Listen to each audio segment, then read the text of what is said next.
Баршаңызға қайырлы күн, менің құрметті YouTube көрермендерім. Осындай спагеттиден жасалынатын өте оңай жеңіл тағам. Бізге тауықтың төс еті, пияз, қызанақ және ірімшік, кез келген ірімшікті алсаңыздар болады. Менде моцарелла және 11% сливки.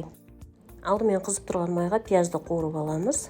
Пиязымыз кішкене қызара бастаған кезде тауықтың төс етін салып, тағы да араластырып қуыратын боламыз. Бұл өте жеңіл тағам. Бар болғаны 20-25 минуттың ішінде пісіріп дайындап алуға болады. Енді тауықтың төс етін қосқаннан кейін қажетінше тұз және де әркім өзіне қалаған дәмдеуіштерін қосады. Менде тауық етіне арналған дәмдеуіш пен кебапқа арналған, яғни шашлычный дәмдеуіш қостым. Сосын қара бұрыш қостым. Жақсылап тұрып барлығын араластырып, кішкене 1-5 минутқа булап аламыз. Бұл жерде спагеттиді, тауықтың төс етін әркім өзінің қалауынша қосады. Міндетті түрде грамда өлшеудің қажеті жоқ, бірақ менің өзімнің алған грамымды сіздерге астына описание бөліміне жазып кетемін. Және де менің каналыма тіркеліп, қолдау білдіріп қоюларыңызды сұраймын.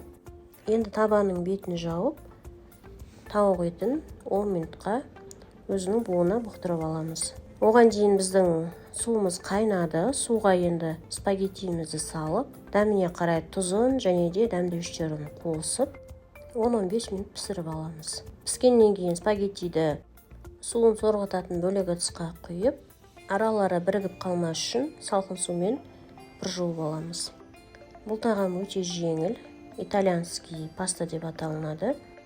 15 минут өткеннен кейін осы спагеттидің сорпасынан алып, подливімізге құйып аламыз. Яғни мынау біздің қайнап жатқан төс еті кішкене суылау болса, яғни суы молдау болса, қазір осының үстіне спагеттиді араластырғанда барлық суын өзінің бойына қамыры сіңіріп алады. Сондықтан да көбірек бола беру қажет. Қайнап жатқан төс етін өшіргеннен кейін 5 минут уақыт өткен соң осылай сливкиімізді қосып, одан кейін үстіне спагеттиді қосып араластыратын боламыз.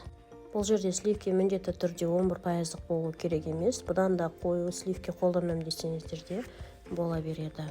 Қызанақты да осының үстіне қосып барлығын араластырып аламыз. Егер қаласаңыздар, онда үстіне укроп, петрушка сияқты көксөкті қоссаңыздар да болады, және де жұмыртқамен де осылай әдемілеп сәндеп қойсаңыздар да болады. Міндетті түрде жасауға кеңес беремін. Тойымды әрі өте дәмді болып шығады. Болған соң бетіне осылай ірімшікпен жұмыртқаны сәндеп қоюға болады. Астарыңыз дәмді болсын. Келесі видеоларда көріскенше аман сау болыңыздар. Ұстаған оразаларыңыз қабыл болсын.